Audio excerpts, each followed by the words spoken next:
Okay, K3, magandang gabi. Ito na ang resulta ng ating 9 p.m. games ngayong June 20, 2024. Let's go para sa ating 2D Lotto. 1824. Yan po ang lumabas number ngayong 9 p.m. 1824. Para sa alas 2 at alas 5, ito po ang mga lumabas na number. Para sa 3D Lotto, 2D Lotto, yan po yung premyo pag nanalo ka ng straight at ng rumble. At para sa 3D Lotto ng 9 p.m., 741. 741, 9 p.m. At para naman sa alas 2 at alas 5, yan po ang lumabas na number. Pwede nyo pong i-pause ang video para hindi kayo magmadali.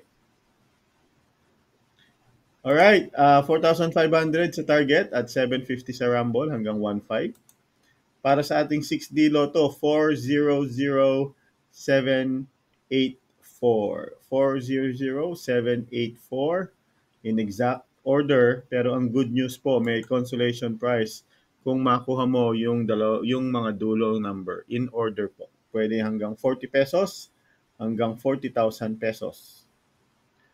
Para sa mga jackpot games naman, mga kaibigan, 642, 7, 16, 15, 12, 18, 35. In any order, 34.3 million jackpot. Congratulations. May consolation tip po yan. Check nyo mabuti ang inyong mga ticket. At para sa ating Super Lotto, 70.6 million jackpot in any order. Check your tickets. We have 12, 36, 1, 18, 3, and 42. Thank you very much po sa panonood at sa mga member ng ating YouTube channel. Kung gusto niyo pong sumali sa aming membership, click nyo lang ang ating join button. Thank you very much din sa mga tumayan ng Lotto sa ating Facebook page, Lotto Outlet. I-message nyo kami sa K3, Taya Tayo Lotto Facebook page, alas 7 ng umaga hanggang alas 8 ng gabi. See you bukas.